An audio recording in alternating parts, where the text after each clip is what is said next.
haddaan nahay Sombanki waxaan noo muuqda waxaan u muuqan bangiyada intooda kale waxaan noo muuqda deegaankan inuu leeyahay mustaqbal fiican waxaan rabnaa inaanu kaalinta koowaad ka noqono sidii sheekhu sheegay jazaahullahu khayr sidii ummadaani mar labaad ay u noqon lahayd hormuudka dhaqaalaha waddanka gudoomiyaha gobolka gudoomiye ku-xigeenka degmada xildhibaanada marti sharafta kale dhammaantiin salaamu calaykum waraxmatullahi wabarakaatuh salaanka bacdi shalay ilaa xalay ilaa maanta waxaa la weydiinayay dhaqanka bangiyadu wuxuu ahaan jiray marka hore inay qol yar kireystaan qolka yar shaqada ku bilaabaan xoogaa lacag markay helaan qolkii qol kale ku daraan ama meeshii meel ka weyn u guuraan lacag fiican markay tabcaan ayay bangiyadu guri dhisi jireen maxaa idinkeeda kaga duwantiin bangiyadii hore soo sidaas ma ahayn dhaqanku sidaas ma ahaan jirin afar arrimood ayaa keentay inaanu ka bilowno marka hore meel u qalanta bulshada Baydhabo iyo Koonfur Galbeed inaanu ka dhisno magaalada inta aanan furin bangiga waa marka hore dadka waayeelka waa yar yahay laakiin dadkeeni soo gaaray barisamaadkii burburka ka hor ama dadka dhalinyarada ah wax akhriya waxay og yihiin in deegaankan Koonfur Galbeed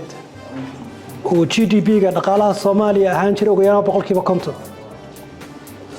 Soomaaliya dhaqaalaheedu wuxuu ka imaan jiray xoolaha nool iyo beeraha. Deegaamadan hadda la isku yiraahdo Koonfur Galbeedna waxay GDP-ga Soomaaliya ka ahaan jirtay 50%. Sombanki wuxuu aaminsan yahay oo rabaa inuu qayb ka noqdo waliba xaqiijiyo waliba door facaal ka qaato sidii Koonfur Galbeed ay mar labaad u noqon lahayd santarka dhaqaalaha Soomaaliya. Koonfur Galbeedna ma noqon karto santarka dhaqaalaha Soomaaliya haddii aan la helin xarumo maaliyadeed oo casri ah oo fahansan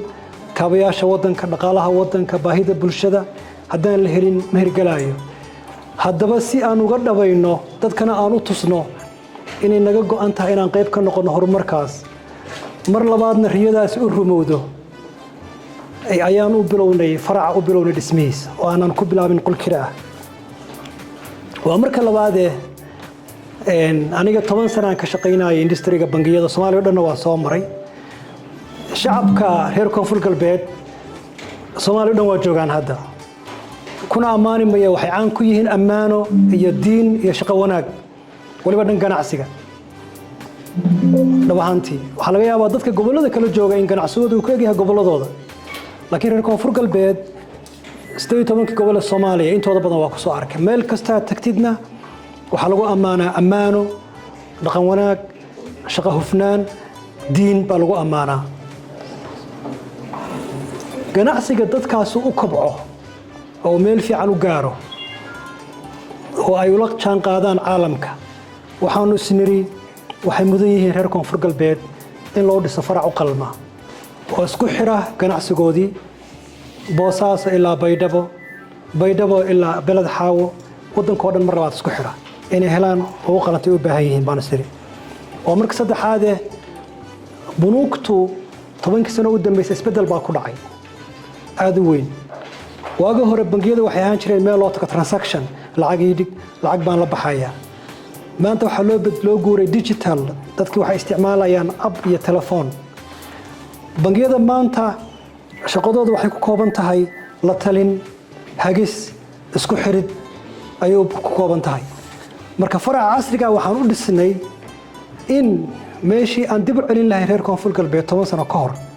meeshii maanta caalamka maraya bangiyada ay kala jaan qaadaan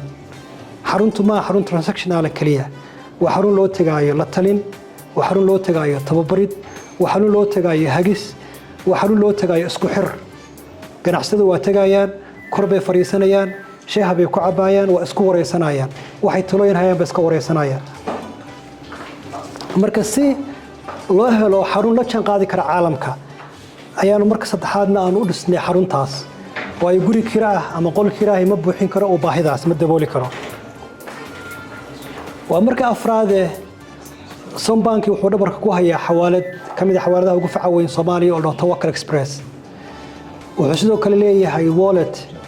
ama mobile app midka ugu faca weyn Soomaaliya uguna casriyeysan waa wallet bangi soconaya adoo bangi jeebkaaga ku sita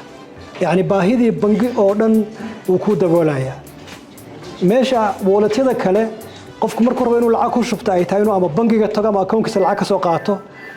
kan globally caalamka dhan meel kasta oo kala joogta kaga shubanaysa hadaa haystid Mastercard ama Visa card lacagtu waa kaga shubanaysa hadhow marka isticmaalaysay waa wallet wuxuu shaqeynayaa sidii dukaan kasta wax kaga adeeganaysa xawaalad ahaan baa ku diraysa waliba marka xawaalad ku diraysay adduunka dhan waa free hal ama laba wadan baa $1 iyo wax la mid ah wadan gudihiisa dhan waa free marka maadaama aan rabno xarunta bangigu inay hoy u noqoto Tawakkal Express ay u noqoto wallet kaas waxa khasab noqoto in la helo meel guri u noqon karta oo isugu keeni karo adeegyadii faraha badnaa ee bangiga gudoomiye iyo gudoomiye ku xigeen iyo xildhibaanada iyo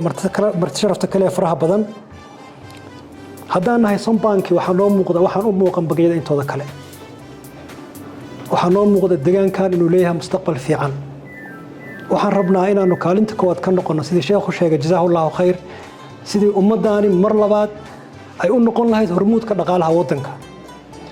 waxaan rabnaa inaan gacan ka geysano sidii dhalinyarada iyo haweenka koonfur galbeed ay ugu fikri lahaayeen ganacsi inay yeelaan ganacsigooda kobciyaan waxyaabo badan baa soo socda gobolada qaarkood waxaan ka hegelinay wax loo T-hub oo meel dhalinyarada jaamacadaha ka baxsan tababarta